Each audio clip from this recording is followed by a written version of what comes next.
Bismillahirrahmanirrahim. Assalamualaikum warahmatullahi wabarakatuh.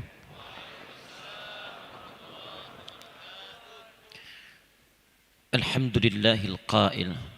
Iqra bismi rabbikal ladzi khalaq. Khalaqal insana min 'alaq. Alhamdulillahil qail. وما كان المؤمنون لينفروا كافة فلولا نفر من كل فرقة منهم طائفة ليتفقهوا في الدين الحمد لله القائل يرفع الله الذين آمنوا منكم والذين أوتوا العلم درجات والصلاة والسلام على رسول الله القائل من يرد الله به خيرا يفقهه في الدين والصلاة والسلام على رسول الله القائل خيركم من تعلم القرآن وعلمه اللهم صل وسلم وبارك على رسولك الكريم نبيك الأمين محمد صلى الله عليه وسلم وعلى آله وصحبه وأمته إلى يوم الدين أما بعد فيا عباد الله أوصي نفسي وإياكم بتقوى الله فقد فاز المتقون فلا تموتن إلا وأنتم مسلمون فقال تعالى يا أيها الذين آمنوا اتقوا الله حق تقاته ولا تموتن إلا وأنتم مسلمون. Saudara-saudariku, terkhusus Sivitas Akademika Universitas Pendidikan Indonesia UPI, dari Rektorat, Dekanat dan seluruhnya yang saya bermohon pada Allah Subhanahu wa taala, semoga Allah curahkan rahmat dan keberkahan di kampus ini insyaallah. Juga pada kita semua yang hadir pada kesempatan malam ini, semoga kita digolongkan minimal pada sabda Nabi sallallahu alaihi wasallam yang disebutkan dalam hadis riwayat Al-Bukhari nomor hadis 71 di Kitabul Ilmi, kitab yang kedua dalam Sahih Al-Bukhari, riwayat sahabat Abu Hurairah radhiyallahu taala anhu. Nabi sallallahu alaihi wasallam pernah bersabda, "Man yuridillahu bihi khaira yufaqqihhu fid din." Siapapun yang diinginkan oleh Allah Subhanahu wa taala berubah menjadi orang baik, memiliki sifat-sifat baik, maka hal yang pertama Allah anugerahkan kepada orang itu membimbing mereka agar mau mendekat mempelajari tuntunan agamanya.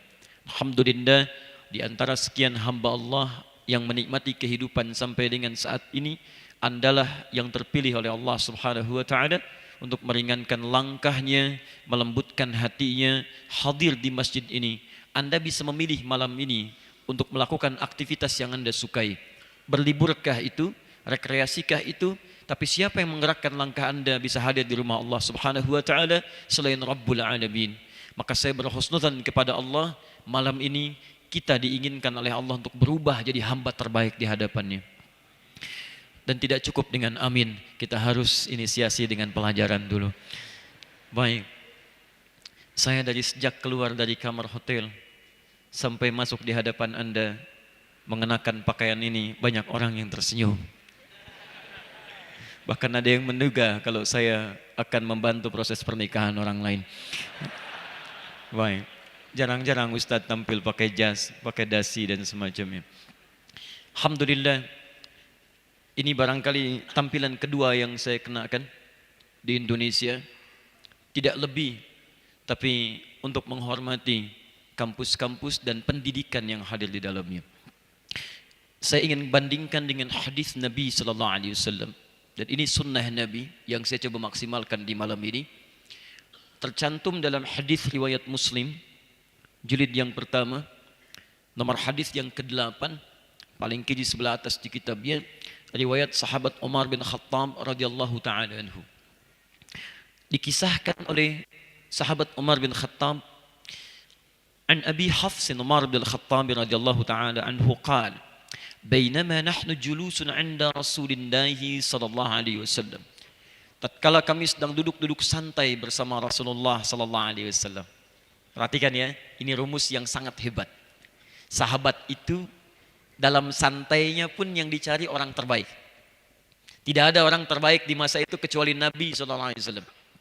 Jadi mereka tidak ingin membuang-buang waktu yang Allah anugerahkan pada mereka dalam hidupnya, kecuali bersama dengan orang terbaik.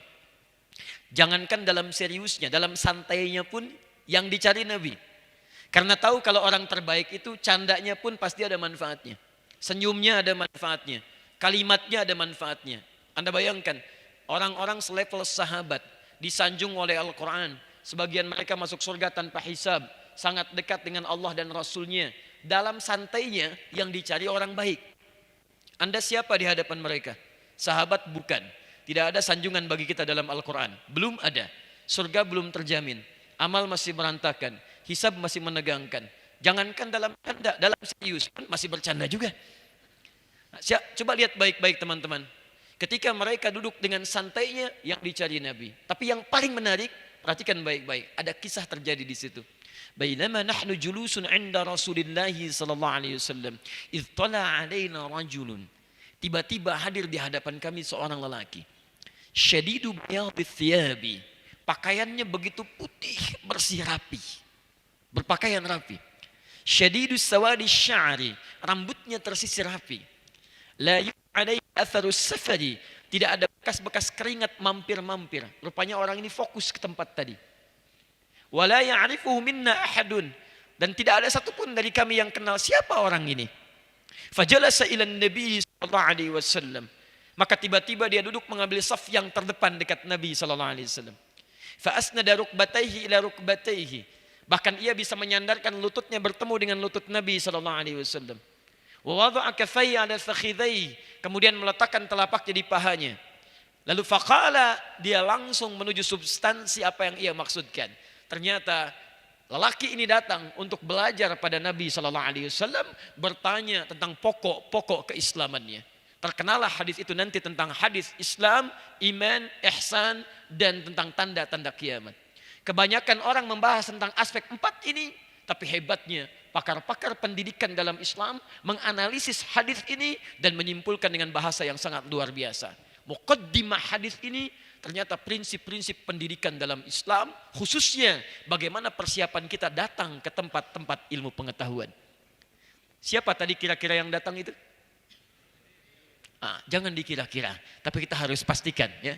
Dalam Islam itu tidak boleh menduga-duga dan mengarang, karena mengarang hanya ada dalam pelajaran bahasa Indonesia. Dalam agama mesti ada dalil. Baik, kita bikin perjanjian ya. Kalau belum tahu katakan apa? Allahu a'lam. Alhamdulillah. Baik, siapa yang datang tadi? Bukan wallahu a'lam ya, ada kalimat yang datang. Kita lihat ujung hadisnya. Kata Nabi, "Huwa Jibril atakum yu'allimukum dinakum." Dia adalah Jibril, malaikat yang datang menyamar untuk mengajarkan pada kalian bagaimana cara belajar dan mengajar. Perhatikan baik-baik. Malaikat, makhluk terbaik, diciptakan oleh Allah tanpa peluang berbuat maksiat. Quran surah ke-66 ayat yang ke-6 misalnya, paling kiri sebelah atas. La ya'sunallaha ma amarahum wa yaf'aluna ma yu'marun. Makhluk ini tidak punya peluang berbuat maksiat. Dan kalau diberikan tugas, tupoksinya jelas, tidak pernah keluar dari tugasnya. Jelas. Jadi kalau ada malaikat tugaskan zikir, zikir aja. Tidak pernah nyambi, Bang. Zikir aja. Quran surah 2 ayat 30. Ada yang tugasnya tasbih, tahmid, takdis. Wa nahnu nusabbihu bihamdika wa nuqaddisu lak. Subhanallah, subhanallah. Itu sebelum kiamat sampai kiamat, setelah kiamat itu aja. Enggak ada yang dikerjakan yang lain. Ada malakul maut, Quran surah 32 ayat ke-11, paling kanan sebelah bawah. Tugasnya nyabut nyawa aja. Qul yatawaffakum malakul maut alladzi wukkila bikum. Cabut. Dari orang yang paling mengesankan sampai yang paling menyebalkan, yang nyabut itu aja. Dan tidak pernah tukeran tugas. Jibril sini. Kenapa? Saya bosan lihat orang ini, kamu aja yang cabut nyawanya. Tidak. Malaikat maut cabut nyawa. Jibril turunkan wahyu. Tupoksi jelas. Makhluk sempurna, dijaga dari maksiat, tugas akan dengan sempurna. Tapi lihat, begitu Allah tugaskan untuk menyamar jadi seorang pelajar, berpenampilan terbaik untuk menghormati tempat pembelajarannya. Malaikat menyamar, turun ke bumi, makhluk tanpa dosa, dijaga dari maksiat, tugasnya sempurna ditunaikan, masih menggunakan pakaian terbaik untuk menghormati tempat dan pengetahuannya. Siapa seorang adi hidayat di hadapan malaikat? Bukan malaikat, banyak berbuat salah. Surga belum jelas, kadang-kadang tugas tidak sempurna. Datang ke tempat pengetahuan, penampilan tidak menyenangkan. Kalau malaikat saja boleh berpenampilan terbaik, maka kenapa malam ini saya tidak boleh menggunakan dasi? Jazakumullah khair. Itulah alasannya. Sekarang kita masuk pada materi kita insya Allah. Jadi saya sangat menghormati kampus ini dengan segala hal yang ada di dalamnya. Dan demi Allah, mudah-mudahan ada keberkahan malam ini dihadirkan untuk kita semua. Masya Allah. Taib. Tema kita yang insya Allah kita diskusikan malam ini adalah tentang sistem pendidikan di dalam Al-Quran. Cuma mohon maaf di videotronnya itu ada yang kurang tepat. Kalau tidak keliru, di-nya harus dipisahkan dengan dalam ya, bukan disatukan. Kalau disatukan itu berubah fungsinya. Di, dalam, di, kemudian dalamnya dipisah. Baik, jadi belum sah akadnya, jadi belum akad nggak boleh disatukan. Bismillah. Seperti biasa saya tuliskan dulu temanya, saya uraikan turunan setiap unsur bahasanya, kita ambil dalilnya dalam Al-Quran, setelah itu baru kita diskusikan. Sepakat? Akan tinggal sepakat saja, saya yang tulis, saya yang terangkan. Baik, saya tes dulu, kelihatan di atas? Oh tidak, Alhamdulillah, bagaimana saya menulis kalau tidak kelihatan? Bismillah, saya tuliskan dulu ya. Sistem, bismillah. Pendidikan di dalam Al-Quran. Okay.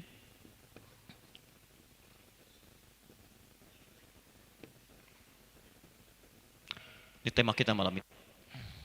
Bismillah. Fokus baik-baik.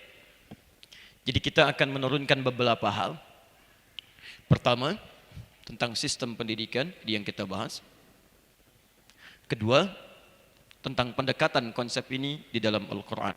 Karena yang kita bahas adalah persepsi Al-Quran, saya mohon izin kepada para pendidik di sini, barangkali pendekatannya agak berbeda, dan itu kita bisa bersinergi untuk memaksimalkan konsep itu. Saya turunkan dulu ayat-ayatnya terkait dengan ini di dalam Al-Quran. Setelah itu baru kita uraikan pada pembahasan kita. Fokus baik-baik. Satu, kita ambil Al-Qurannya. Baik, pertama kita turunkan dulu satu, manusia diciptakan oleh Allah dengan nama Bashar pertama kali, Quran surah 15 ayat ke-28. Kemudian manusia disebut sebagai makhluk pengetahuan dan diperkenalkan kepada malaikat dan jin, Quran surah kedua ayat 31. Diuji coba pengetahuannya di Quran surah kedua ayat ke-33. Visi pengetahuan dan misinya kemudian dijelaskan, Quran surah kedua naik lagi ayat ke-30. Setelah itu kemudian terturunkan, dijelaskan pemberi pengetahuan itu adalah Allah, Quran surah ke-17 ayat ke-85. Kemudian dibedakan antara nabi dengan manusia biasa, Quran surah ke-96 ayat yang pertama. Cara memaksimalkan ini ada di Quran surah ke-9 ayat ke-122, link di sebelah bawah. Cara menyinergikan ini dalam tujuan pendidikannya adalah munculnya Quran ke-6 surah ke-58 ayat yang ke-11. Aplikasi dari ini turunannya ada praktikalnya, misal kita ambil Quran surah ke-3 Ali Imran ayat 190 sampai 191. Sebelumnya kita temukan juga di Quran surah kedua ayat 164 paling kanan sebelah atas. Kemudian terturunkan ke bawah. Dari sini prosesnya bisa dibagi kepada beberapa bagian. Kita ambil contoh aplikasinya dalam ibadah dulu, Quran surah ke-29 ayat ke-4. Ini ukuran keberhasilan pendidikannya. Kemudian sifat Allah yang mensupport kita untuk memaksimalkan ini dari kata pendidikan sejak dalam kandungan, Quran surah ke-7 ayat 172. Bagaimana memaksimalkan ini dalam proses perkembangan kehidupan? Kita mulai dari fase sebelum dilahirkan, ini fase baru, Quran surah ke-7 ayat 189. Dari proses kelahiran sampai dengan memberikan ASI 2 tahun, Quran surah kedua ayat 233. Dari 2 tahun sampai menjelang balik, pendidikannya seperti apa? Quran surah ke-31 ayat 13 sampai dengan ke-19-nya. Masuk kepada fase remaja dengan segala pergolakan emosionalnya. Contohnya ada di Quran surah ke-12 ayat ke-3 sampai dengan 29-nya. Ini masuk ke teorinya di Quran surah ke-49 ayat ke-13-nya. Kemudian setelah itu harus diselesaikan yang ada di sini dengan solusi lamaran dan pernikahan. Quran surah ke-4 ayat ke-4, menikah di Quran surah ke-30 ayat ke-21, membagi tugas pendidikan dalam suami istri. Ternyata pendidikan tidak selesai dalam pelajaran Anda di kampus. Pendidikan masuk ke rumah tangga. Pendidikan masuk ke aspek yang lebih luas lagi, sampai ke aspek yang tertinggi. Quran surah ke-4 ayat 34, ini pembagian tugasnya. Dari sini harus dikenali dulu sifatnya, sehingga suami bisa mendidik istri dengan baik, istri bisa mendidik suami dengan baik. Ya. Quran surah ke-4 ayat ke-19. Kemudian kita turunkan tugas yang ini di Quran surah ke-2 ayat 168.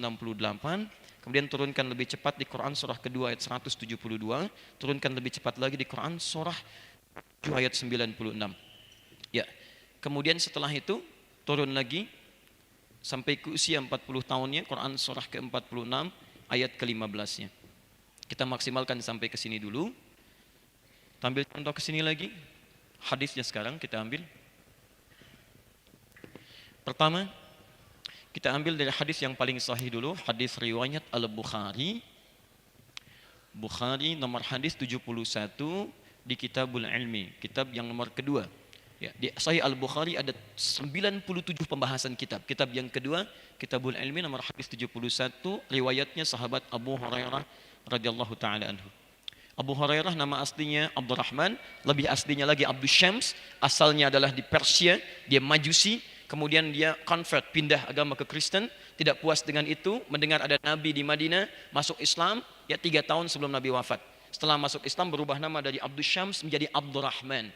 Kehebatannya adalah semangat belajarnya selalu menghadirkan motivasi untuk menyusul sahabat-sahabat yang lebih dulu masuk Islam. Perhatikan nanti cara berpikirnya. Sahabat dulu itu kalau merasa tertinggal, mereka menyusul, pesimis. Tidak ada satupun ayat pesimis di Quran. Kalau ada ayat pesimis, saya orang pertama yang akan pesimis di muka bumi. Perhatikan baik-baik. Maka Abu Bakar duluan, Umar duluan. Kemana aja selama ini? Maka saya harus menyusul mereka. Dan di antara kemuliaannya dalam menyusul itu, beliau selalu punya semangat. Kalau Nabi sampaikan sekarang, saya akan kejar dimanapun ada Nabi. Please, saya praktekkan seketika. Satu kali Nabi mengatakan, kita umat Islam harus sayang dengan sesama. Bukan hanya dengan manusia, dengan tumbuhan, dengan hewan, dan sebagainya. Pulang dari majlis Nabi, bertemu dengan seekor anak kucing kecil. Ya, kucing dalam bahasa Arab dibagi 2. Kucing jinak, kucing rumahan disebut dengan kittun. Kittun, kucing rumahan. Ya, diserap ke dalam bahasa Inggris jadi kitty. Kitty. Bahasa Arab ke bahasa Inggris. Gula, sukar, jadi sugar. Ya, coffee, kohwah, coffee. Kittun, kucing rumahan, kitty. Jinak dibawa Hello Kitty.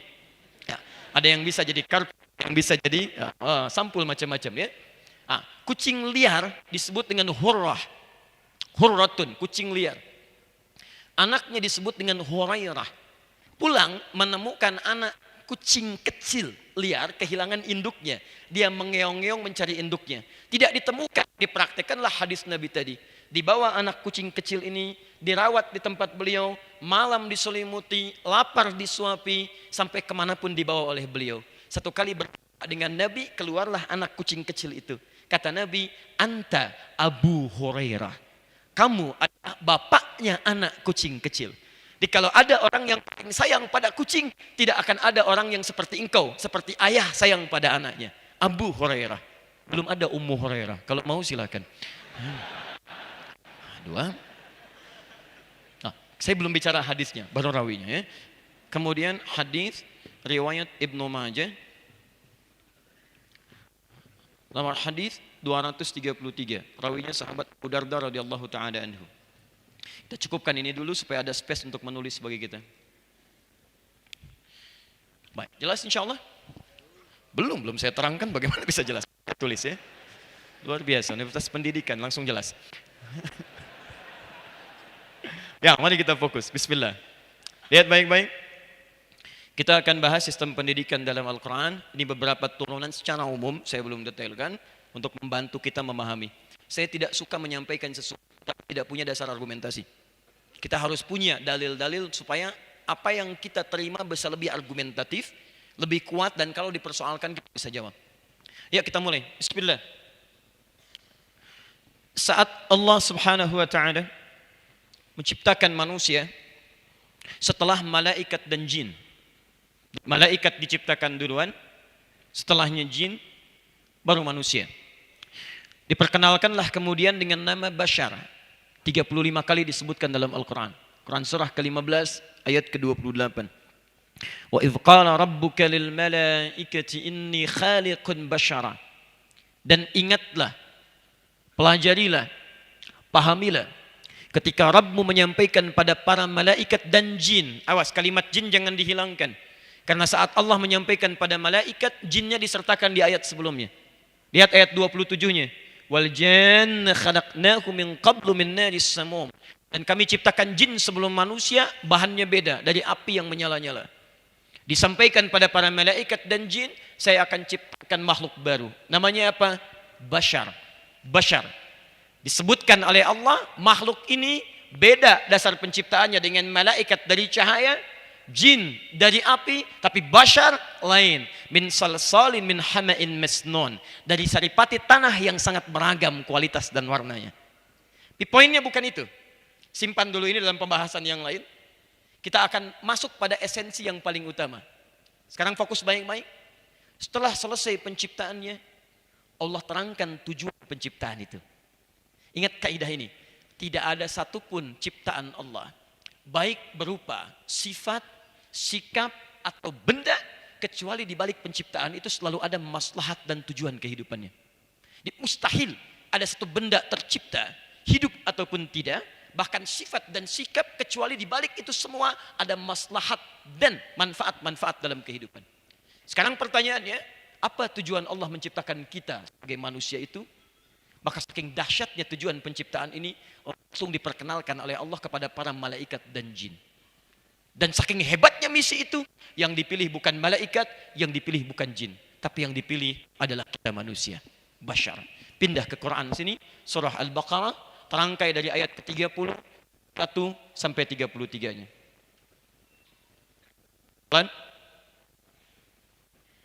Saya mulai bahas dari yang ini dulu supaya terurut. Saya alihkan dari 30 dulu, paling kiri sebelah atas. Perhatikan baik-baik, sedikit kita berikan pengetahuan. Awal ayatnya sama dengan yang ini. Yang ini wa idh qala rabbuka lil malaika. Yang ini wa idh qala rabbuka lil malaika. Perhatikan baik-baik Qurannya. Wa idh qala rabbuka lil malaikati inni khaliqun. Yang di sini wa idh qala rabbuka lil malaikati inni ja'ilun. Sekarang pegang ini ya. Nanti kalau baca Quran Anda lebih bisa mudah memahaminya. Ada khaliqun, khalaqa, ada ja'ilun, ja'ala. Kalau disebutkan khalaqa, itu artinya menciptakan sesuatu dari tidak ada menjadi ada. Jelas ya? Dari tidak ada menjadi ada. Misal, ini apa? Spidol. Dari tidak ada jadi ada. Spidol. Nah, kalau saya ingin katakan, untuk menunjukkan fungsi spidol ini untuk apa fungsinya, maka dirubah kalimatnya dari khalaqa jadi ja'ala. Jadi khaliqun jadi ja'ilun. Misal, apa fungsi spidol? Belum tentu, mungkin mengingatkan yang ngantuk. Misal ya. Maka kalimat bahasa Arabnya inni ja'ilunil qalam ramyan lin nuas. Saya ingin jadikan spidol ini untuk mengingatkan bagi yang ngantuk. Ja'il. Nah, ketika Allah pindahkan proses dari penciptaan kepada pemberian tujuan, perhatikan fasenya. Diangkat ke puncak tertinggi, tadinya cuma diciptakan saja, ciptakan. Tapi setelah jadi, momentumnya lain. Kalau kita diperkenalkan di tempat yang sangat luas, momentumnya diangkat, dihadirkan suasana yang dahsyat untuk menunjukkan betapa besarnya peran kehidupan manusia di situ. Apa kalimatnya? Inni ja'ilun fil ardi khalifah. Saya ingin berikan fungsi kepada makhluk yang tercipta ini, manusia ini sebagai khalifah. Pembawa maslahat di muka bumi. Pembawa fungsi-fungsi kebaikan di muka bumi. Tahan ini, saya tidak akan memperpanjang tentang persoalan ini. Pembawa maslahat, pembawa kebaikan, pembawa kemakmuran, tugasnya bukan di langit, tapi di bumi. Yang paling dahsyat, ketika Allah menugaskan makhluk ini menjadi khalifah, ternyata diberikan bekal pertama kali, dan bekal hebatnya bukan materi dunia, bukan perangkat kehidupan dunia dalam bentuk benda-benda, tapi perhatikan ayatnya. Ayat 31. Wa 'allama Adama al-asma'a kullaha. Wa 'allama Adama al-asma'a kullaha. Syarat menjadi khalifah ini kata Allah mesti ada bekal utama. Bekal itulah yang kemudian disebut oleh Al-Quran dengan bekal pengetahuan, knowledge. Ini, saya naikkan ke sini. Ilmu. Awas, kita baru menggali dari akarnya. Wa 'allama Adam al-asma'a kullaha. Dan saya mengajarkan, kata Allah kepada Adam, perhatikan baik-baik, semua jenis potensi pengetahuan yang dibutuhkan saat menjalani tugas di bumi. Ingat, bahasanya menggunakan asma, yang kedua kullaha, semua. Di semua aspek pengetahuan yang dibutuhkan saat ada tugas di bumi, semuanya diajarkan pada Adam alaihissalam. Dari mulai kemampuan mengingat sesuatu, memorinya. Ya, Adam diberikan oleh Allah kemampuan untuk mengingat semua benda yang ada di semesta. Saya tanya pada Anda, mohon maaf ya, benda di masjid ini saja sudah berapa banyak bendanya? Berapa banyak bendanya? Dari mulai pintunya, dari mulai layarnya, dari mulai papan tulisnya, mejanya, kursinya. Dan kemampuan makhluk manusia ini, kembalikan kepada Adam, itu bisa mengingat semua benda yang ada di semesta. Terakhir saya bahas research dari satu universitas di California, dan tadi saya terangkan di Telkom University, itu hasil penelitian, kemampuan memori manusia yang paling ringan saja, itu 100 juta gigabyte. Yang paling ringan, 100 juta gigabyte. Anda punya hard disk eksternal 100 GB, berapa yang bisa kita dapatkan informasinya? Dan Anda diberikan anugerah paling minimal 100 juta GB. Berapa informasi yang bisa kita serap dalam diri kita? Kembalikan ke sini. Fokus. Jadi manusia pertama diciptakan, tugasnya sebagai khalifah, bekal pertama yang diberikan apa? Ini, pengetahuan. Saking dahsyatnya pengetahuan ini, maaf, tidak bisa disaingi oleh malaikat, tidak bisa ditandingi oleh jin. Ketika diuji oleh Allah di Al-Baqarah ayat ke-33, ayo malaikat sebutkan, ayo jin sebutkan, demi Allah kami katakan, tidak mampu dua makhluk ini mendapatkan persaingan dalam pengetahuan yang dibekalkan pada manusia, dan unggullah kemudian pengetahuan itu. Apa kaitan dengan pendidikan yang akan kita bahas di sini? Inilah kemudian konsep yang akan kita turunkan sampai perjumpaan kita sekarang. Fokus baik-baik. Adam manusia bukan? Nabi bukan? Nah, sekarang saya hapus yang ini, saya turunkan konsep ini, sampai kita temukan kalimat pendidikan. Boleh saya hapus? Tinggal boleh saja. Alhamdulillah, kan saya yang hapus. Bismillah. Lihat sini. Tadi di tell you sebagian sudah saya sampaikan. Adam. Manusia bukan? Manusia. Nabi bukan? Nabi atau Rasul? Nabi atau Rasul? Yang Rasul angkat tangan. Masya ada Rasul di sini.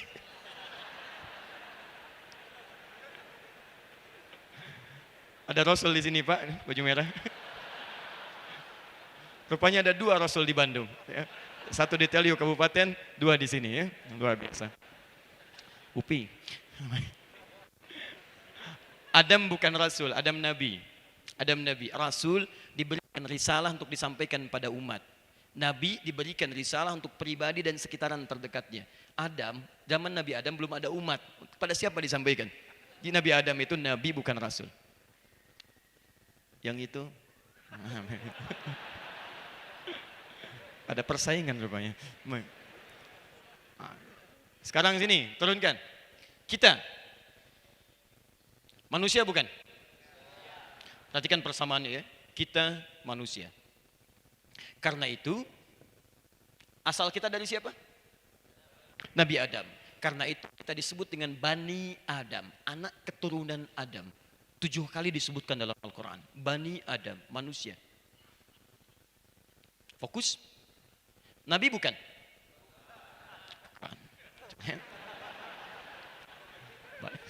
Fokus baik-baik ya. Kita manusia, kita bukan Nabi. Adam manusia, Adam Nabi. Perhatikan. Adam karena sifat pertama diciptakannya adalah sebagai manusia. Dan ketika Allah berikan nilai-nilai pengetahuan karena sifat kemanusiaannya, maka sifat manusia Adam sama dengan sifat manusia kita. Artinya, ketika Adam diciptakan sebagai manusia dan diberikan bekal pengetahuan, maka kita pun anak cucu Adam sebagai manusia memiliki bekal pengetahuan ini. Jadi kalau Adam diciptakan sebagai makhluk yang pintar, makhluk yang berpengetahuan, maka semua anak cucu Adam sama memiliki potensi pengetahuan yang Allah tanamkan sama persis kepada Adam alaihissalam. Dari sini saya sering sampaikan kepada Anda bahwa kita itu makhluk pengetahuan. Kita makhluk pintar. Bahkan penelitian terakhir di Eropa mengatakan 90% otak manusia seluruhnya cerdas. Tidak ada manusia bodoh, cuman di dalam lagu. 90%. 5% genius. Jadi kalau ada yang genius misalnya di kampus ini, itu cuma 5%. Jangan bangga dulu. 5%-nya lagi slow, lambat. Jadi kalaupun ada mahasiswa yang lambat misalnya, atau ada anak Anda yang lambat belajar, jangan tekan. Tapi caranya alihkan yang 5% ini pada 5% yang lain untuk mendapatkan kejeniusannya. Bukankah Einstein divonis dengan sangat lambat? Bahkan kata-kata dari gurunya begitu kasar. Tapi dia berpeluang untuk berpindah pada 5% yang lain. Dia tinggalkan 5% yang ini, dia beralih kepada yang ini. Jadi teman-teman, kita tercipta dengan pintar. Pintar itu anugerah, bodoh itu pilihan. Balik ke sini. Nah, sekarang, jadi sepanjang bernama manusia, pasti punya bekal kepintaran. Cuma perbedaannya, kalau Adam alaihissalam itu nabi dan kita bukan. Dan fitrah kenabian mengharuskan setiap nabi mendapatkan pengajaran langsung dari Allah Subhanahu wa taala. Di ketika Nabi Adam menerima pengetahuan, pengetahuannya langsung diajarkan oleh Allah. Ini caranya, begini maksudnya, begini dapatnya. Semua para nabi, dari zaman Nabi Adam sampai zaman Nabi Muhammad sallallahu alaihi wasallam.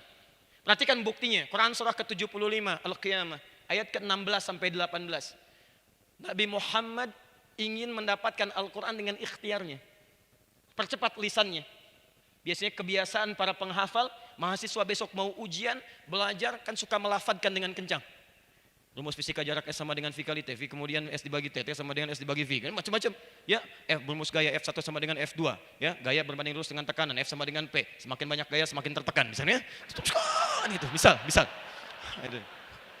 Kan udah ucapkan tuh, ucapkan dengan cepat.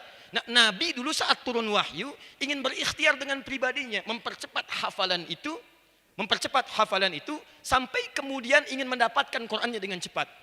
Karena beliau bukan hanya manusia tapi nabi, maka turunlah kemudian di situ kekuatan yang sangat dahsyat sebagai fitrah kenabiannya. La tuharrik bihi lisanaka lita'jala bi. Muhammad, karena engkau nabi, orang paling takwa, dekat dengan aku, jangan cepat-cepat menggerakkan lisanmu untuk berikhtiar mendapatkan Quran itu. Inna alaina jam'ahu wa qur'ana. Biarkan kami yang menanamkan Quran dalam jiwamu. Fa idza qara'nahu, maka apabila telah kami bimbing ajarkan bacaan Qurannya, fattabi' qur'ana. Semua nabi dari zaman Nabi Adam sampai Nabi Muhammad sallallahu alaihi wasallam langsung diajarkan pengetahuannya oleh Allah Subhanahu wa taala. Semua golongan-golongan ini kalau dia menjadi nabi, maka seluruhnya mendapat pengajaran dari Allah. Kita yang bukan nabi dan bukan rasul tidak diajarkan langsung, tapi diberikan potensi untuk dikeluarkanlah potensi pengetahuan itu. Bagaimana cara mengeluarkannya dan apa hubungan dengan pendidikannya? Kita lanjutkan setelah menunaikan salat Isya berjamaah insyaallah. Subhanakallahumma bihamdika asyhadu an la ilaha illa anta astaghfiruka wa atubu ilaik. Assalamualaikum warahmatullahi wabarakatuh. Assalamualaikum warahmatullahi wabarakatuh. Alhamdulillah. Wassalatu wassalamu ala rasulillah wa ala alihi wa sahbihi wa man wala. Amma ba'd. Fa ya ibadallah, usi nafsi wa bitaqwallahi faqad faza al-muttaqun. Fala tamutunna illa wa antum muslimun.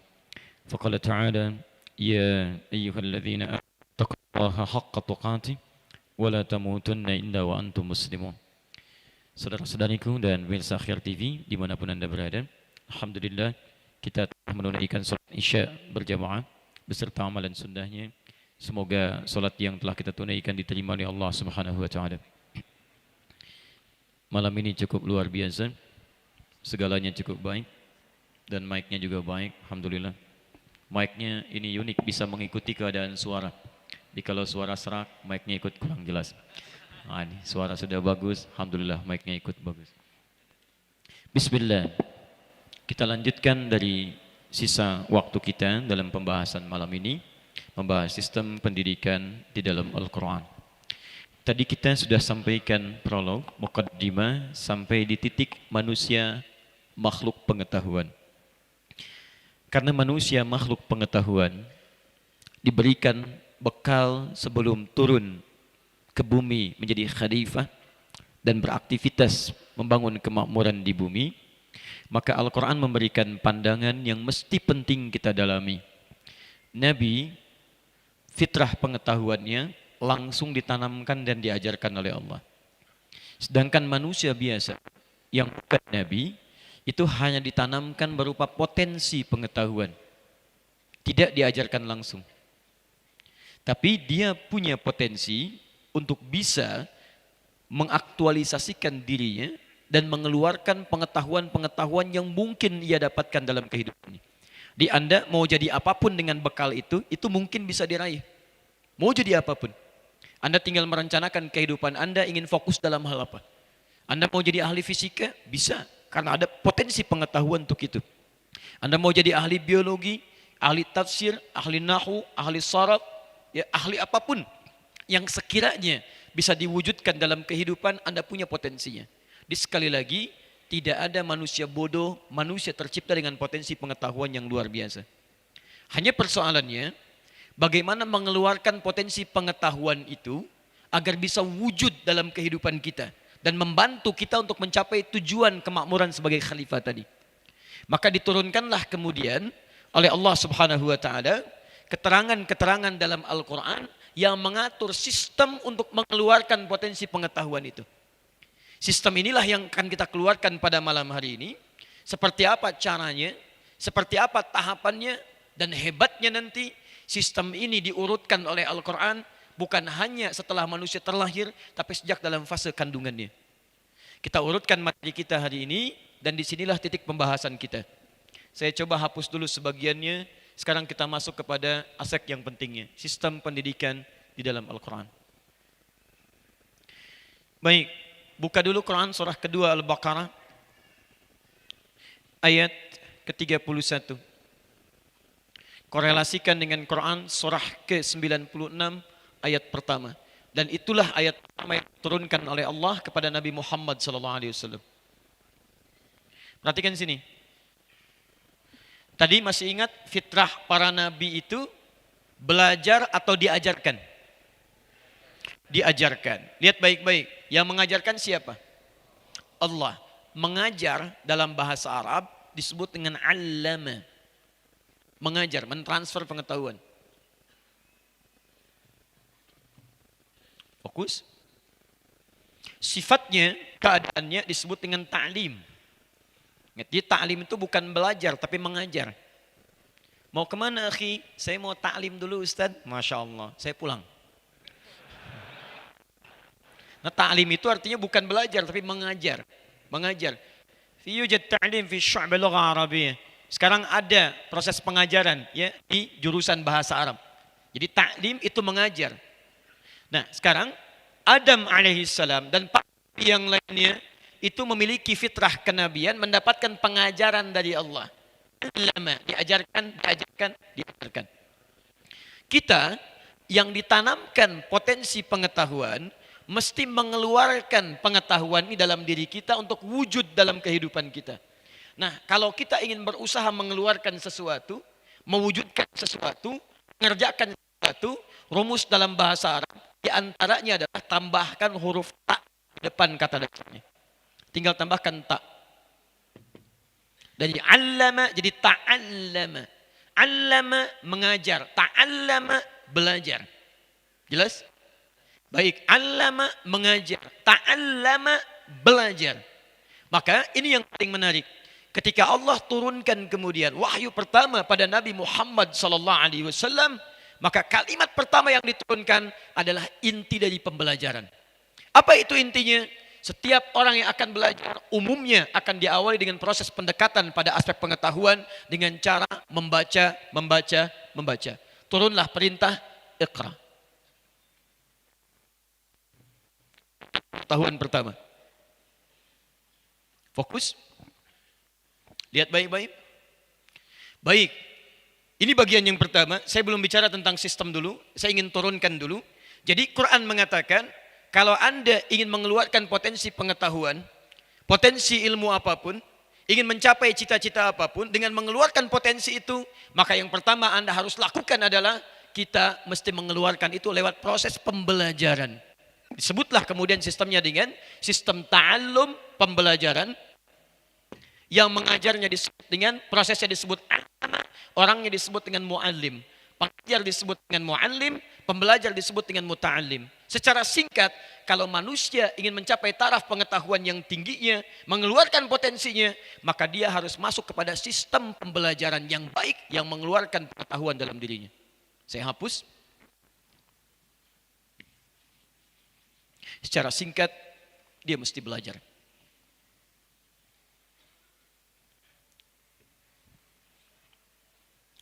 Baik. Ini fitrah pertama. Jadi kalau ingin pintar mesti apa? Belajar. Ingat, ketika Allah mengatakan belajar, kalimatnya umum. Umum. Artinya setiap manusia, bukan hanya muslim. Ada non-muslim juga. Ya, manusia, baik yang muslim, non-muslim, ingin pintar, dia belajar. Di fitrah belajar itu melekat kepada nilai kemanusiaan. Jadi kalau Anda punya teman, dia pintar dan dia bukan muslim, jangan salahkan akidahnya.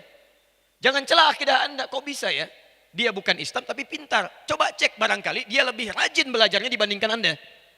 Tapi nanti proses akselerasi pembelajaran dan keberkahan pengetahuan yang Anda pelajari, itulah sisi keimanan yang berperan di dalamnya. Dia yang membedakan adalah bagaimana pengetahuan itu dipercepat dan hadir keberkahan di dalamnya. Nanti kita akan bicara di akhir kalau masih ada waktu, proses percepatan pengetahuan dan menghadirkan keberkahan di dalamnya. Itu di akhir. Jadi ini kunci yang pertama. Nah sekarang pertanyaannya, bagaimana kemudian menerjemahkan aspek pembelajaran ini sehingga menjadi sistem yang terukur, sistem yang baik, sehingga semua potensi pengetahuan bisa dikeluarkan dengan baik dan menghasilkan hasil yang paripurna. Itulah yang coba kita akan keluarkan ayat-ayatnya terkait dengan pembahasan kita. Baik. Di sini intinya, jadi maghrib sampai tadi itu baru mukaddimah. Sekarang ini isinya. Ya. Sebentar, kita sampai jam berapa? Saya bagi dulu ya kemungkinan penyampaiannya. Sampai jam berapa kita? 9 ya. Baik. Berarti saya punya 1 jam dari sekarang untuk menyampaikan materi ini. Ya. Mari kita lihat. Ada pendidikan, ada pengajaran. Itu berbeda. Dan dalam Quran dipisahkan 2 bagian ini. Dalam Quran dipisahkan 2 bagian ini dengan 2 istilah yang berbeda. Bila disebutkan pengajaran, maka dibahasakan dengan istilah ta'lim, hanya proses transformasi, transfer saja, pengetahuan-pengetahuan kepada objek pengetahuan. Yang penting saya sampaikan. Ketika sudah disampaikan, mau dia paham, mau tidak, yang penting sudah saya ajarkan. Itu dalam bahasa Arab disebut dengan ta'lim, proses transfer pengetahuan.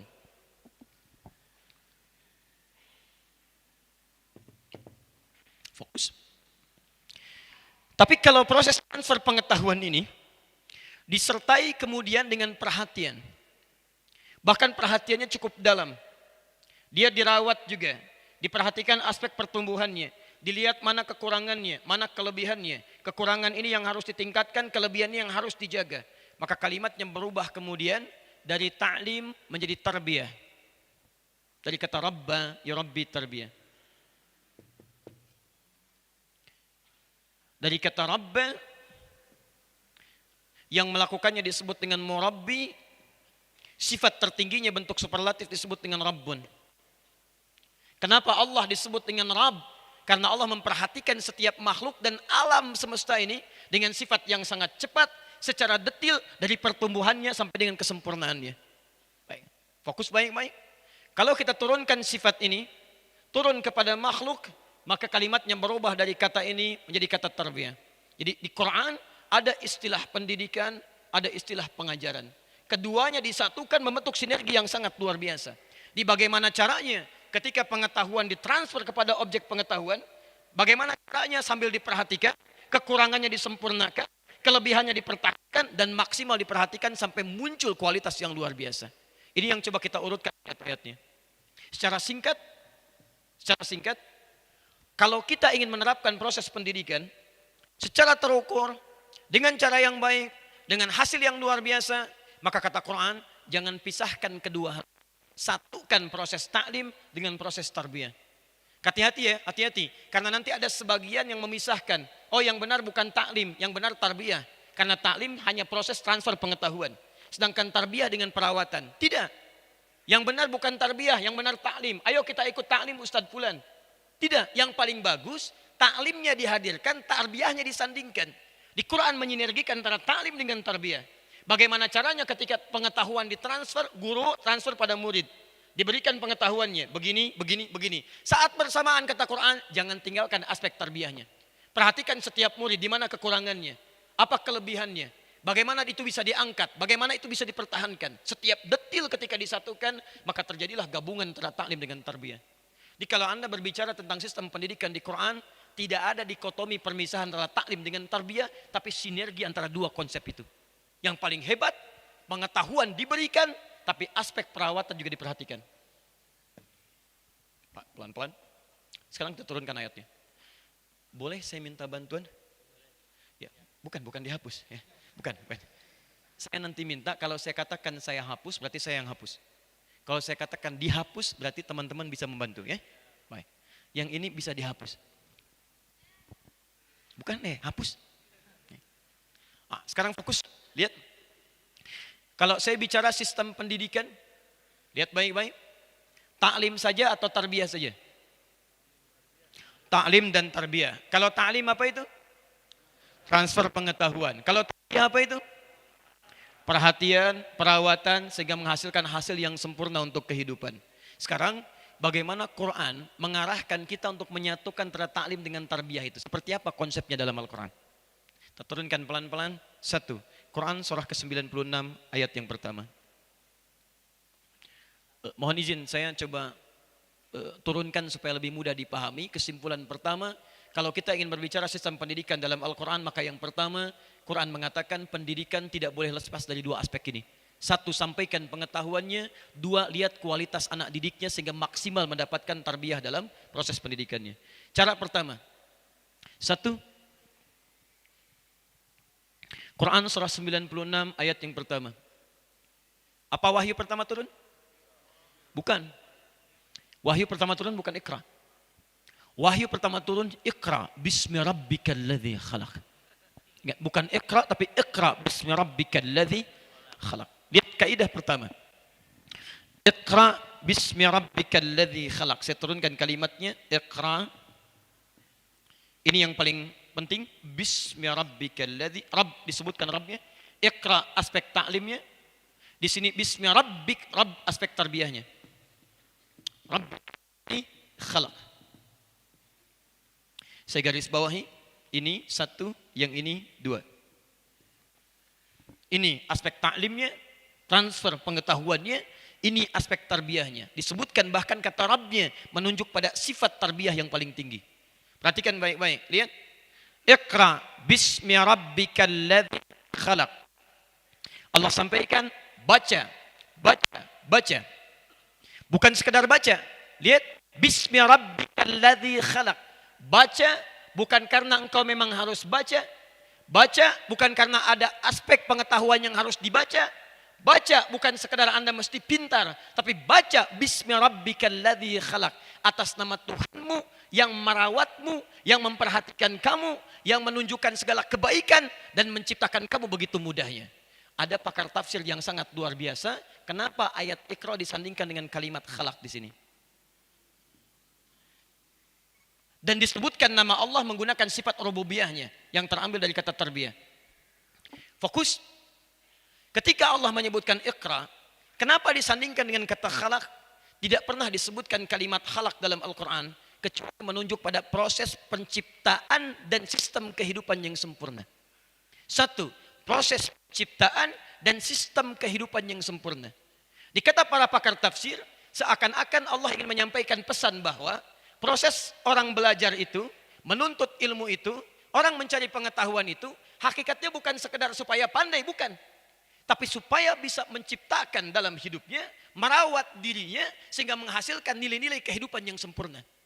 Jikalau dalam diri Anda, maaf ya, selama ini Anda belajar, selama ini Anda mencari pengetahuan, Anda pintar tapi tidak bisa merawat diri Anda, pengetahuan Anda tidak bisa membimbing Anda lebih baik, tidak bisa menjadi makhluk yang sempurna, tidak bisa menata lebih baik, ada yang salah dengan cara Anda belajar.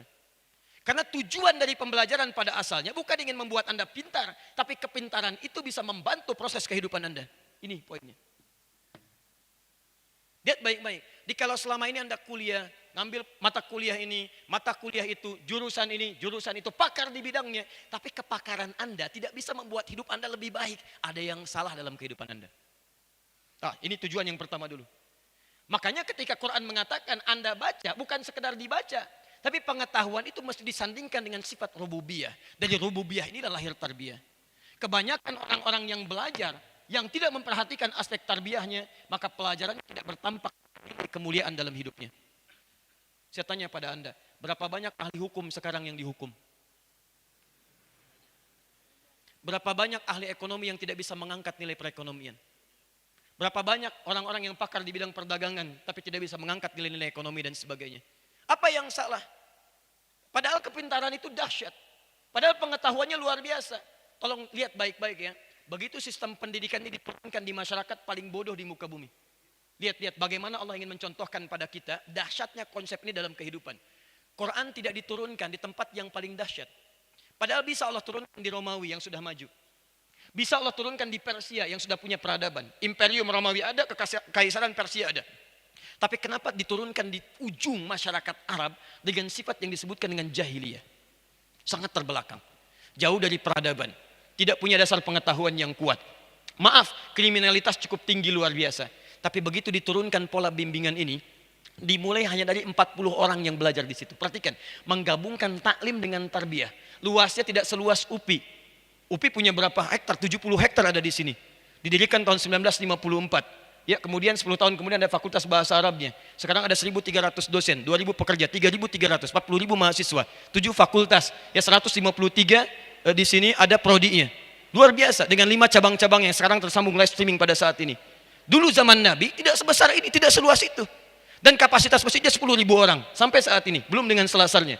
Zaman Nabi menggabungkan sistem ini tapi bisa merubah aspek jahiliyah di masyarakat Arab plus menyebar sampai ke luas. Yang belajar berapa orang? Cuma 40 orang. Tempatnya sempit luar biasa. Saya ilustrasikan tempatnya di kekinian. Boleh dihapus? Oh, yang bawah ya. Bagus ini pertanyaan yang mana? Karena kadang ada yang menghapus, ada yang harus tidak dihapus. Ya, semoga Allah ampuni dosa-dosanya. Baik. Hadis riwayat Muslim hadis 1893, man dalla ala khairin falahu ajruhu mithla ajri fa'ili min ghairi an yankusa min adli syai. Siapa yang membantu memfasilitasi pada kebaikan, dia punya pahala yang sama dengan mengerjakan tanpa dikurangi sedikit pun. Di mudah-mudahan pahala menghapus sama dengan yang nulis, okay? Dan tidak sama dengan yang menerangkan. Baik. Ini Hotel Sofwa, ini Grand Zamzam. Ini Sofwa, ini Zamzam. Menyatu di sini bangunannya, pintu keluarnya ini yang dipisahkan. Nyebrang sedikit ke sini. Kemudian di sini ada Istana Raja. Di sini ada tempat burung-burung merpati, burung dara itu diberi makan. Ini Istana Raja dikenal dengan Jabal Kubes di bawahnya, ya. Bukit yang penunjuk kepemimpinan. Jadi orang yang menguasai wilayah dia bangun istana di atas ini sejak zaman dulu. Kemudian di sini ada pintu gate 1, King Abdul Aziz. Anda keluar ke sini untuk menuju tempat taklimnya Nabi. Anda geser ke sini, lurus, belok ke kanan kalau dari sini. Sekitar 10 meter dari sini, di sini ada pos security. CCTV-nya 1 menghadap ke sini. Ini ada petugasnya pakai baju coklat. Di sini ada kipas angin 1, jalan ke sini sampai ke ujung ada 35 kipas angin dari sini ke sini. Ada pintu 26, Gate Ismail, pintu 27. Ini ada babun Nabi di sini, ada bab Ali di sini, ada babus salam. Dari babus salam lurus ke sini, ini tempat Nabi dilahirkan, ini tempat ngambil air Zam-Zam. Sini ada terminal ke arah Mahbas Jin, ya. Kemudian di sini ada toilet, ke sini ada bukit sebelah sininya. Masuk dari babus salam, Anda masuk ke sini langsung menemukan bawah bukit Safa. Disinilah tempatnya Nabi mengadakan taklim pertama kali dengan tarbiyahnya. Ada 40 orang. Ini rumahnya seorang anak muda usia 17 tahun masuk Islam yang ke-17. Namanya Arqam bin Abi Arqam. Diwakafkan rumahnya untuk menampung tempat taklim dan tarbiyah Nabi untuk 40 orang. Demi Allah saya katakan, ketika diajarkan prinsip-prinsip penyatuan tarbiyah dengan taklim ini, sistem pendidikan yang luar biasa, tiba-tiba 40 orang ini bisa menyebar jadi dai di seluruh dunia dan setiap yang dipijak jadi muslim di dalamnya dengan keadaan yang luar biasa. Anda kenal Muawiyah bin Abi Sufyan? Luar biasa. Baik. Lihat sini. Muawiyah bin Abi Sufyan pernah melakukan ekspedisi di Afrika Utara. Mulai dari Mesir ke Libya, Tunisia, Maroko, Aljazair sampai ke terakhir di Damaskus, Syria. Apa yang terjadi sampai hari ini, setiap tempat yang dilewati Muslim dan maju pada saat itu. Kemudian Afrika Utara jadi provinsi, gubernurnya Musa bin Nusayr. Kemajuan luar biasa. Rakyat Spanyol minta bantuan, dikirimkan ke sana 10.000 orang. Dipimpin oleh Tariq bin Ziyad. Begitu dikirimkan, diisi dengan nilai-nilai keislaman, jadilah mercusuar Islam di Spanyol. Kemudian di Baghdad begitu pula. Tahun 615 Masehi, 5 tahun setelah fase dakwah utama. Ya, sebagian sahabat ada ke Habasyah, Ethiopia sekarang. Dipimpin oleh Raja Najasyi. Terjadi ekspedisi pada saat itu. Ekspedisinya mau ke Cina. Numpang sahabat di situ, singgah di Nusantara, di Baros, 414 km dari kota Medan. Singgah di situ, menyebarkan nilai keislaman. Apa yang terjadi di Nusantara? Indonesia, Filipina Selatan, Thailand Selatan, Malaysia, Brunei Darussalam. Kesananya Rahin, sukunya Rahinnya. Sampai sekarang Muslim. Perhatikan bagaimana dahsyatnya ketika tiba dari 40 orang, tempat yang paling sempit, hadirlah kemudian itu. Luar biasa. Jadi kalau tempat ini lebih megah, masjidnya lebih bagus, keadaannya luas, fakultasnya banyak, seharusnya bisa mencetak lebih daripada ini. Tidak cukup dengan amin, kita lihat dulu nanti. Ya. Teruskan sini. Kita berikan gambaran dari tempat sudut dunia bisa mensibuk memberikan cahaya. Sekarang malam ini kita buktikan pada dunia. Dari UPI, dari Bandung kita berikan sinar untuk dunia.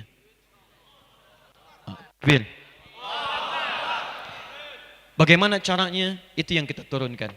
Jadi yang pertama, ingat prinsip pendidikan yang paling utama kata Quran, bukan sekedar mencetak orang pintar, tapi kepintarannya membawa maslahat dalam kehidupan. Itu poinnya. Baik-baik ya. Kalau kepintaran Anda tidak memberikan maslahat dalam kehidupan Anda, ada yang salah dalam proses pendidikannya. Ada yang keliru.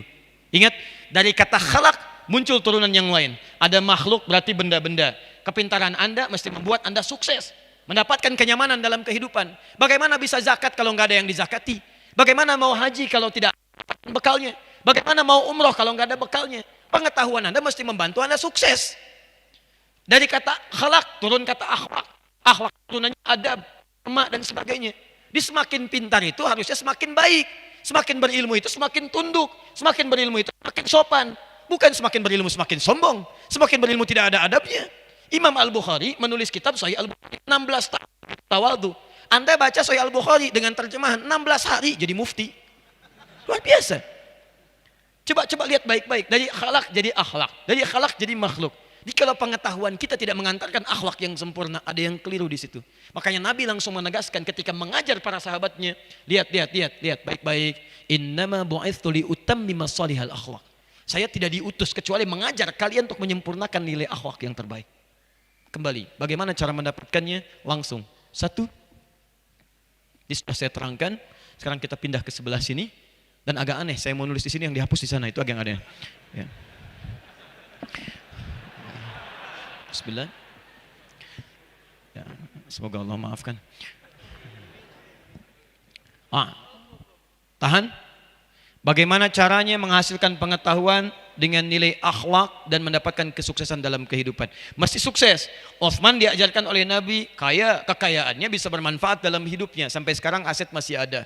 Boleh, bukan berarti Anda pintar tidak boleh kaya. Boleh, tapi kekayaan itu bisa memberikan maslahat. Kalau cuma kaya untuk sombong, Anda telat, sudah keduluan Korun. Korun kaya, Korun sombong. Jadi kalau ada orang sekarang kaya pengen ikutan sombong, dia telat, ketinggalan dia. Balik sini. Konsep pertama, Anda ingin mendapatkan pemahaman seperti tadi, dengan maslahat bagi kehidupan, turun Quran surah ke-9 ayat 122. Paling kiri sebelah bawah. Saya langsung masuk ke tataran teknis. Ini yang umum dulu ya, kalau nanti masih ada waktunya, saya turunkan dari mulai alam kandungan sampai kembali pada Allah Subhanahu wa taala. Quran surah 9 At-Taubah ayat 122. وَمَا كَانَ الْمُؤْمِنُونَ لِيَنْفِرُوا كَافَّةً فَلَوْلَا نَفَرَ مِنْ كُلِّ فِرْقَةٍ مِنْهُمْ طَائِفَةٌ لِيَتَفَقَّهُوا فِي الدِّينِ. Fokus.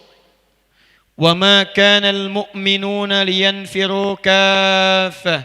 Satu, sebelum Anda belajar, disebutkan dulu kalimat imannya.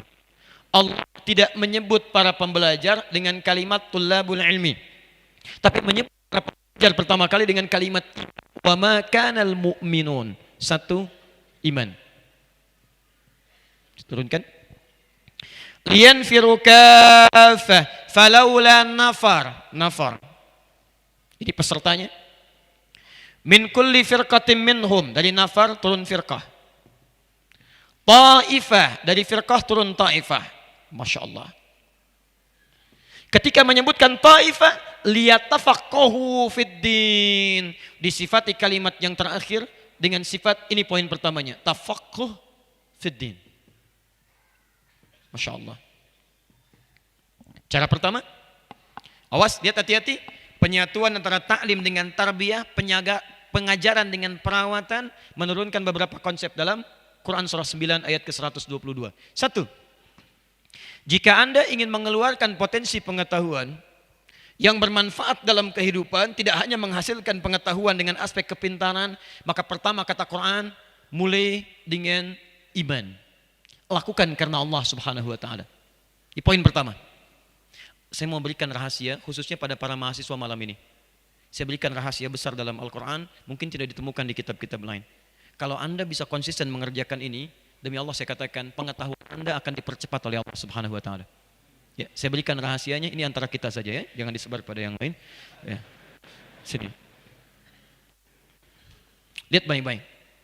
Ada dua jenis pengetahuan yang coba kita raih. Konsep pertama itu adalah cara universal. Allah turunkan pada setiap makhluk bernama manusia. Yang tadi telah kita bahas, caranya dengan belajar. Di setiap orang mau belajar, dia bisa pintar. Dia bisa pintar. Tapi ada yang kedua, yang Allah hanya berikan pada segolongan, bukan pada yang lainnya. Di sini untuk memberikan apresiasi karena dia melakukan amalan yang tidak dikerjakan oleh yang lain.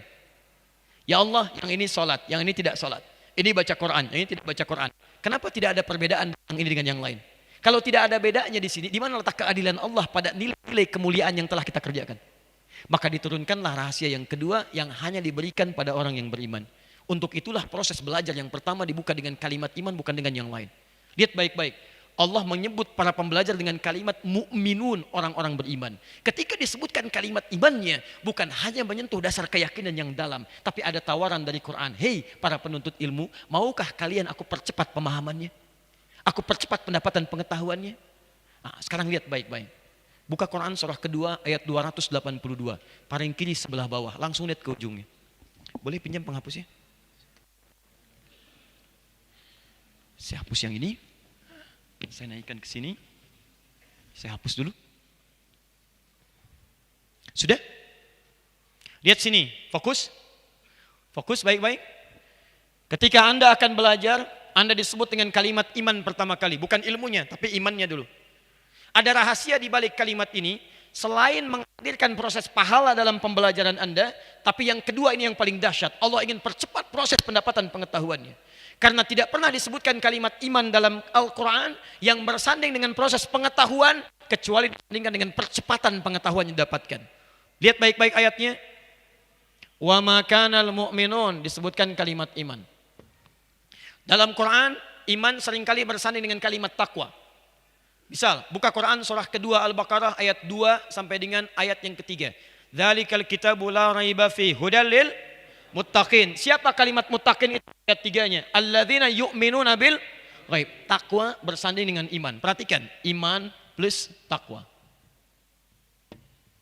Ketika ada seorang pelajar muslim yang beriman ingin belajar, yang disebutkan oleh Quran bukan belajar tapi imannya dulu. Apa rahasianya di sini? Buka Quran surah kedua tadi ayat 282, paling kiri sebelah bawah. Wattaqullah wa yu'allimukumullah.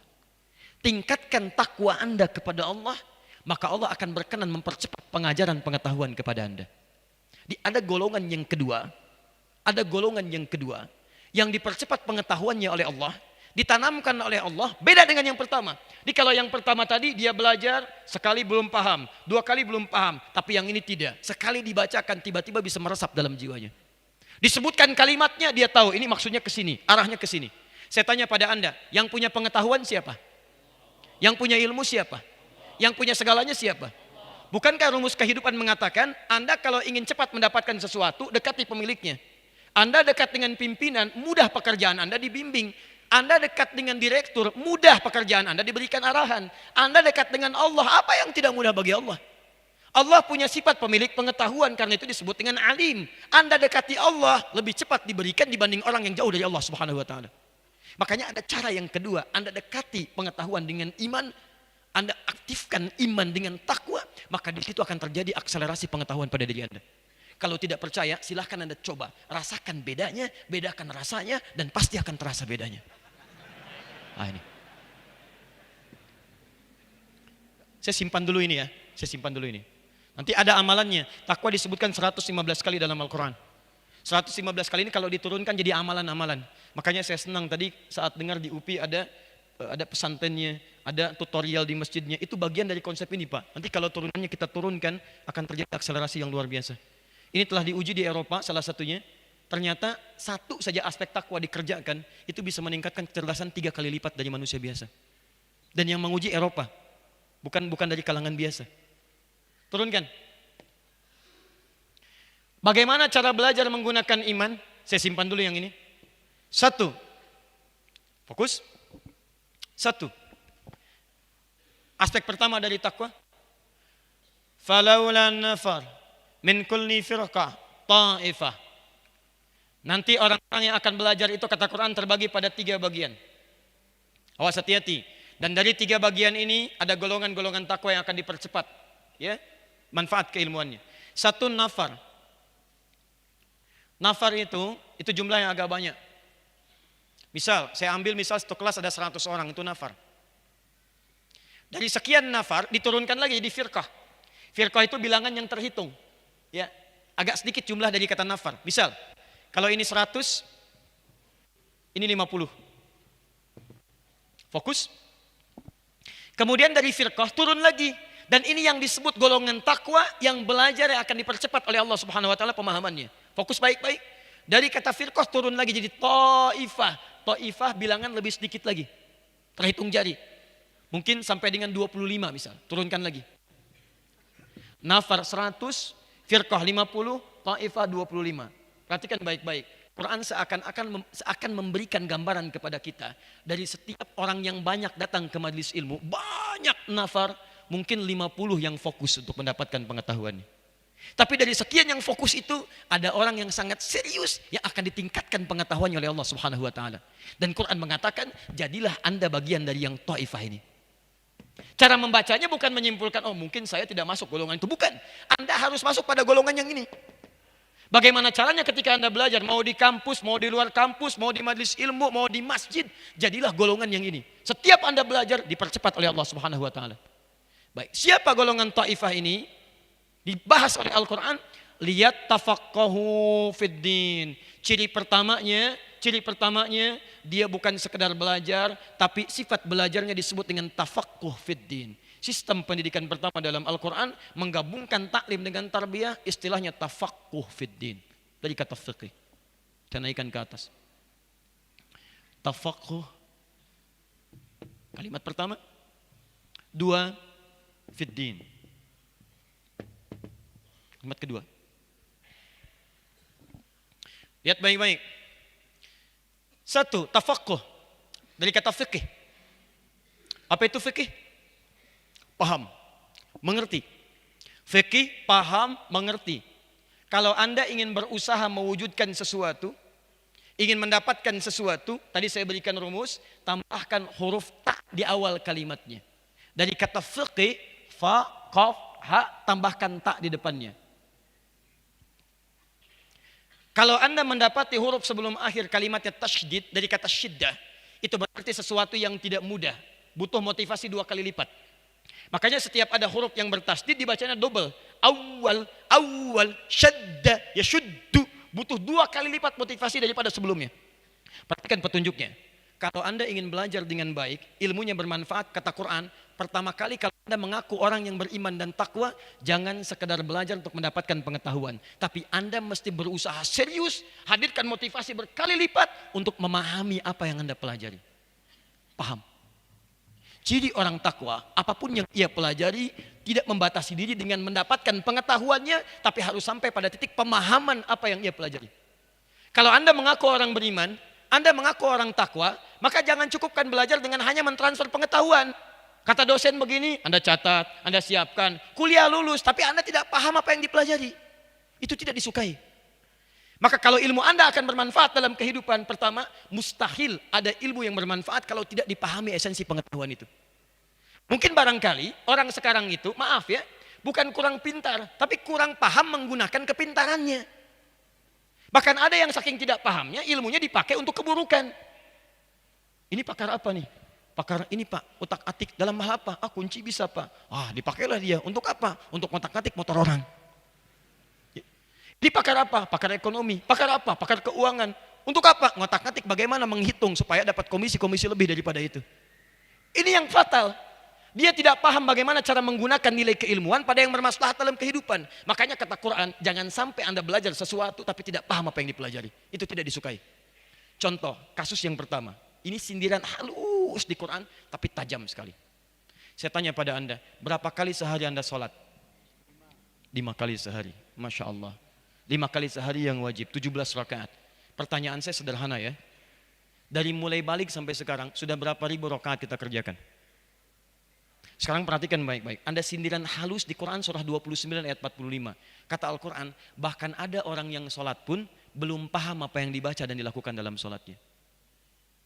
Pertanyaan saya, setiap Anda ruku paham gak yang dibaca dalam ruku?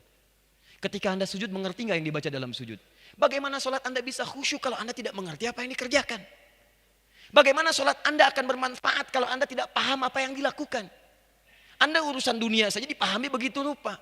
Mau kuliah dipahami, mau kerja dipahami, tupoksinya dilakukan dengan baik. Ini urusan akhirat kita yang abadi sifatnya, kenapa kita tidak pahami? Ini baru persoalan sholat. Dan sangat aneh, ada orang mengerjakan 5 kali dalam sehari, 17 rakaat setiap hari dikerjakan, tapi tidak mengerti apa yang dilakukan. Ada sesuatu yang salah. Makanya hasil dari pekerjaan tadi, hasil dari ibadah sholat tadi tidak teraktualisasikan dalam kehidupan kita. Contoh, kata Allah dalam Al-Quran, fungsi sholat salah satunya itu mencegah perbuatan keji dan mungkar. Jadi kalau orang sholatnya bagus, turun Quran surah 29 ayat 45. Inna sholata tanha anil fahsya'i wal munkar. Sungguh kalau orang benar, dia akan terbebas dari 2 sumber keburukan. Jadi kalau ada orang yang sifat dan sikapnya buruk, sumbernya cuma 2, tidak ada yang ketiga. 1 fahsya. Maaf, keburukan yang muncul dari syahwat. Ya, pornografi, porno aksi, LGBT, kemudian ada apa yang semisalnya kata-kata jorok, kotor dan sebagainya, itu fahsya namanya. Dimaaf, kata Quran, orang sholat mustahil berkatanya yang jorok. Mustahil dia bisa mencela. Mustahil dia bisa memandang yang kotor, mustahil. Jadi kalau ada orang tidak sholat mencela orang lain, ya itu mungkin dia tidak sholat. Tapi kalau ada sholat 5 waktu sehari, Jumatan sepekan sekali, sholat sunnah dikerjakan, rawatib 12, tahajud sampai luar biasa, masih mencela orang lain, ada yang salah dalam sholat Anda. Kalau orang nggak sholat, dia mencela, dia tidak sholat. Tapi kalau Anda tiap hari sholat mencela, ada yang salah dalam diri Anda. Orang sholat itu terjaga dari ujung kepala sampai ujung kaki. Kalau orang tidak sholat melihat tayangan yang kotor, dia nggak sholat. Tapi kalau Anda sholat, mata Anda melihat segalanya, ada yang salah dalam sholat Anda. Videoton lihat, gambar tidak baik dilihat, padahal baru sholat. Ada yang salah. Astagfirullah. Astagfirullah. Astagfirullah tapi dilihat. Ada yang salah. 2 mungkar. Keburukan yang diingkari oleh hati, sumbernya nafsu perut dengan akal. Mencuri itu mungkar, berselisih mungkar, korupsi mungkar, menipu mungkar, dan sebagainya. Sekarang lihat, betapa banyak orang mau ke masjid, mau sholat, masih takut kehilangan sandalnya. Padahal mau sholat. Berarti ada sesuatu yang salah. Di antara kesalahannya apa kata Quran? Kebanyakan orang sholat tidak paham apa yang dikerjakan dan dilakukan dalam sholatnya.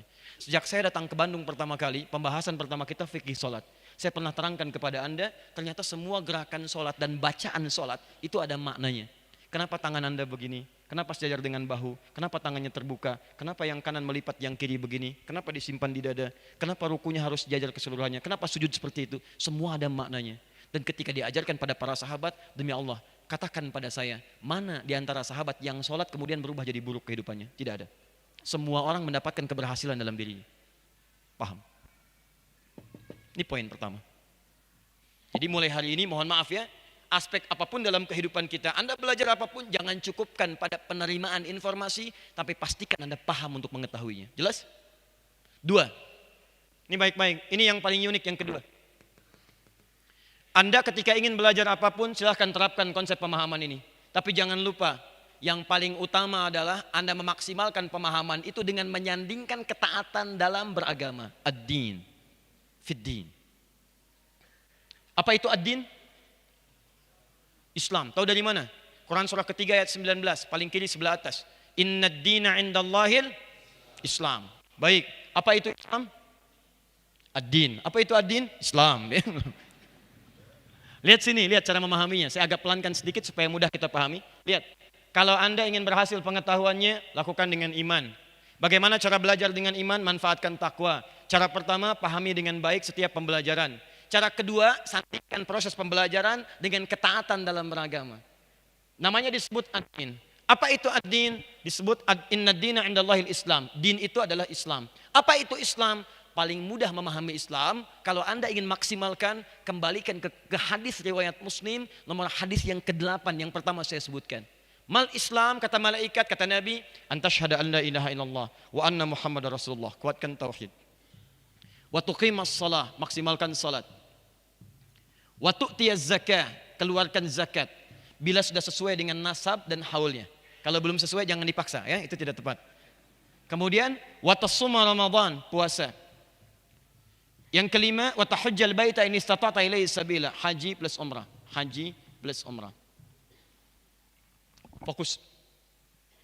Allah mengatakan kalau Anda ingin dipercepat pengetahuan, ingin bagus kualitas pengetahuannya, satu, jangan biasakan sekedar mendapatkan pengetahuan, pahami. Yang kedua, sandingkan proses belajar Anda untuk memahami dengan mengerjakan segala ketaatan dalam Islam. Apa di antaranya? Lihat, satu, kalau sudah bersyahadat, ini iman, asyhadu an la ilaha illallah, maksimalkan salat.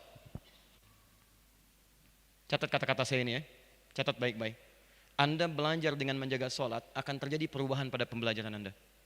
Dan ketika Nabi menyebutkan kalimat salat, dan kalimat salat itulah yang pertama kali dilekatkan dengan kalimat iman dalam Al-Quran.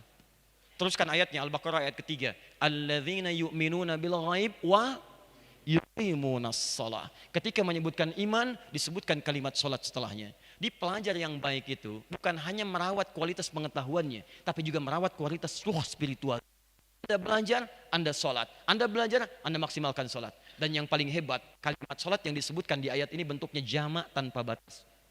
Ada jamak dengan batas, ada jamak tanpa batas. Jamak dengan batas di Quran surah kedua ayat 238, paling kanan sebelah atas. Hafidhu alas sholawat. Tulisannya alif, lam, sod, lam, wawu, alif, tak maftuha terbuka. Yang dimaksud sholat 5 waktu. Subuh, zuhur, asar, maghrib, isya. Tapi di ayat ini, jamak tanpa batas. Alif, lam, sod, lam, wawu, fathah tegak, tak merbutah. Tanpa batas. Kalau tanpa batas artinya melebihi yang fardu. Kerjakan dengan yang sunnahnya. Jadi kalau Anda ingin hebat pengetahuannya, diangkat oleh Allah, terawat kepribadiannya, bermanfaat ilmunya bagi kehidupan Anda, kata Allah, Anda belajar tapi jangan tinggalkan ibadah. Pertama, maksimalkan sholat. Keluarkan semua jenis sholat yang bisa Anda tunaikan. Yang fardu jelas ada 5. Yang sunnah berapa? Misal, sunnah yang siang 12 rakaat dengan malamnya. Disebut dengan rawatib. At-Tirmidzi nomor hadis 414. Ya, dari Ummu Habibah radhiyallahu taala anha. Ya, lihat ketika beliau bertanya, kata Nabi, "Man shalla isnatai asyrata raka'atan." Siapa yang salat 12 rakaat fi yaumin wa lailatin, mengiringi salat fardunya siang dengan malam. Arba'an qabla dhuhri, 4 rakaat sebelum zuhur. Raka'ataini ba'daha, 2 rakaat setelahnya. Raka'ataini ba'dal maghrib, 2 rakaat setelah maghrib. Raka'ataini ba'dal isya, 2 rakaat setelah isya. 10. Raka'ataini qabla subhi, 2 rakaat sebelum subuh. 12. Ada 12 yang rawatib. Malam tahajud, bahkan yang tahajud lebih dahsyat lagi. Turun ayatnya langsung, Quran surah 17, ayat 79 sampai dengan 80-nya.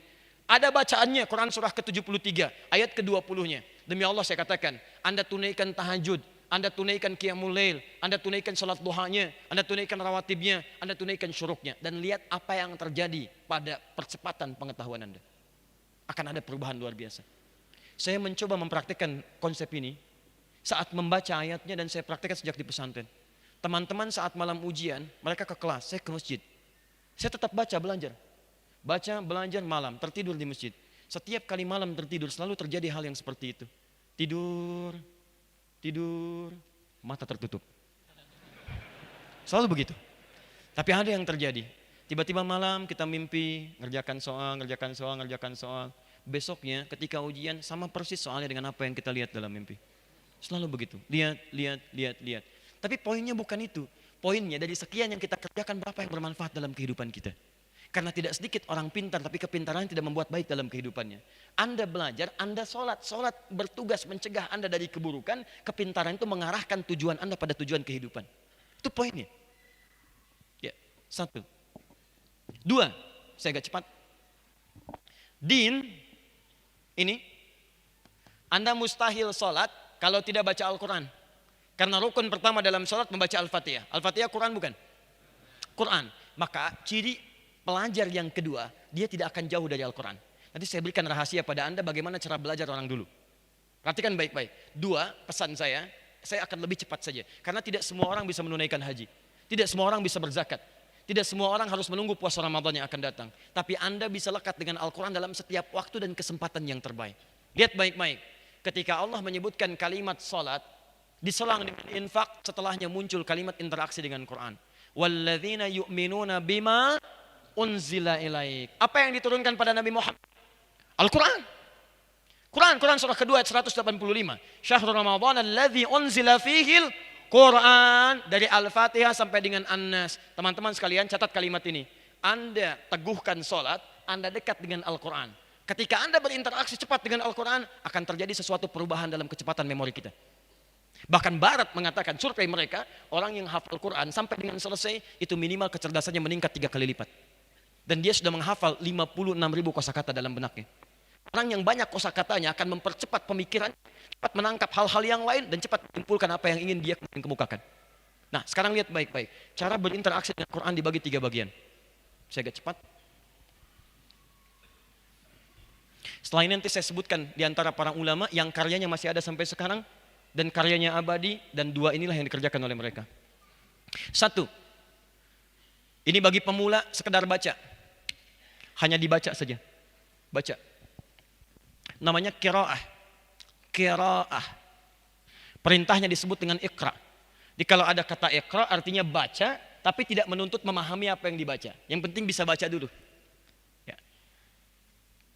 2, disebut dengan tilawah.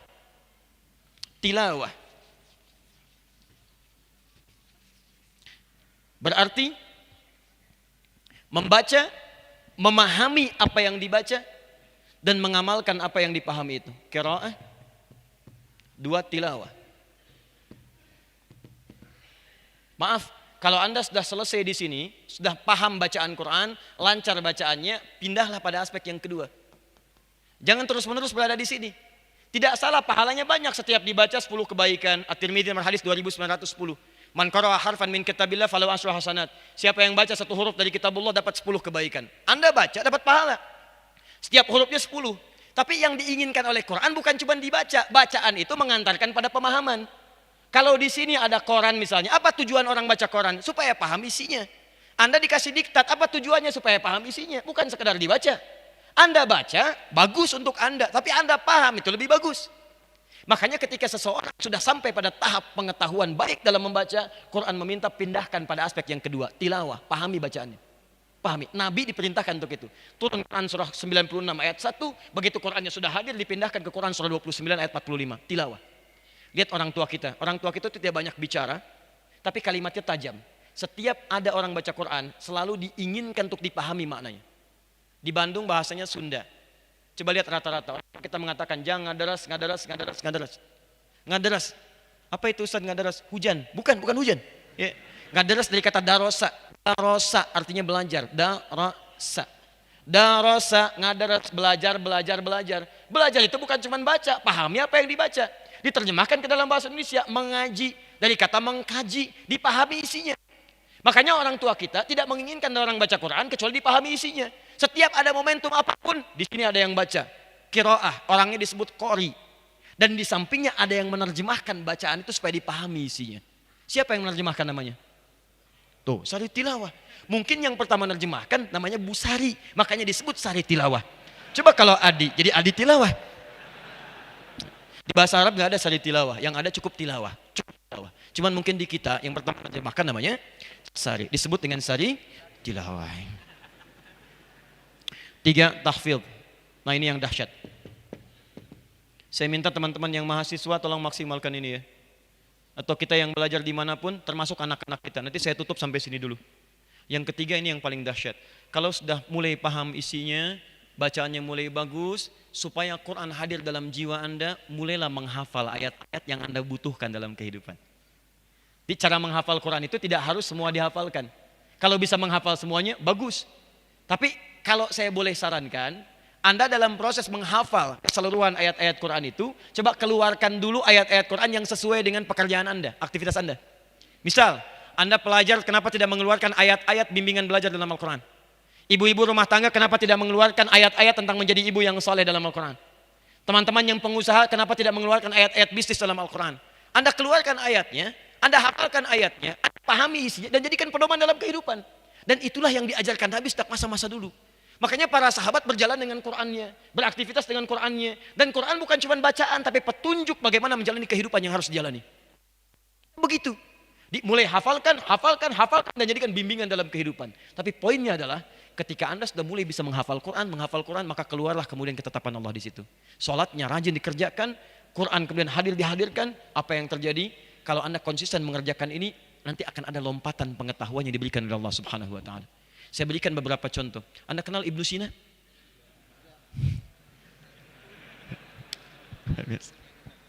Baik. Ada Rasul, ada kenal Fir'aun, ada yang kenal, ini luar biasa ya. Ada yang kenal Ibnu Sina. Siapa sebetulnya? Jangan malaikat yang menyamar itu ya.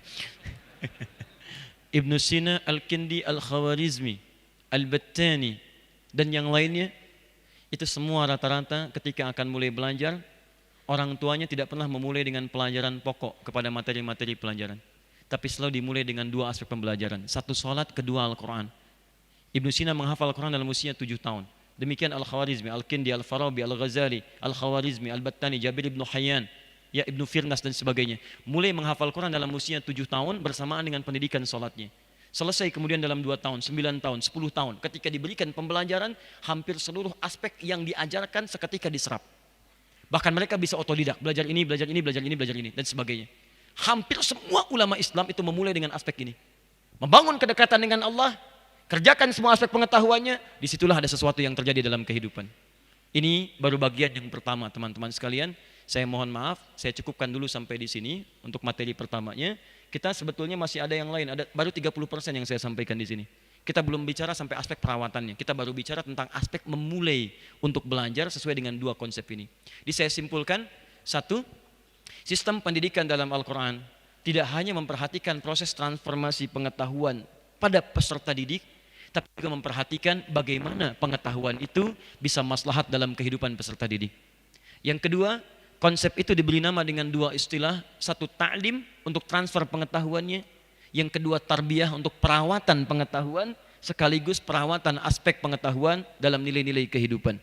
Dan yang ketiga, teman-teman sekalian, yang ketiga ini poinnya, hal pertama yang harus dikerjakan oleh seorang pembelajar jika ingin mendapatkan percepatan pengetahuan dan manfaat dalam kehidupannya, pertama, lakukan itu dengan iman karena Allah Subhanahu wa taala, bukan karena yang lain. Allah pemilik pengetahuan, Anda dekati Allah, Anda akan dipercepat pengetahuannya. Yang kedua, dalam rangka belajar dengan menggunakan iman, Quran memberikan pesan, satu, jangan ada orang beriman belajar sampai tidak memahami apa yang dipelajari. Mulai hari ini, Anda kuliah dimanapun, termasuk di UPIS ini, belajar dimanapun, termasuk di masjid, di majelis ilmu, pastikan setiap yang Anda pelajari, Anda paham apa yang dipelajari. Yang kedua, pemahaman itu mesti disandingkan dengan ketakwaan pada Allah Subhanahu wa taala dengan memaksimalkan ibadah. Jaga salat Anda, jaga bacaan Quran Anda, jaga kemudian akhlak Anda. Dan dengan semua itu, Allah akan berkenan membuka pintu pengetahuan kita dan memberikan nilai-nilai kebaikan dalam kehidupan kita. Saya kira itu yang kami sampaikan. Terima kasih atas perhatiannya. Assalamualaikum warahmatullahi wabarakatuh.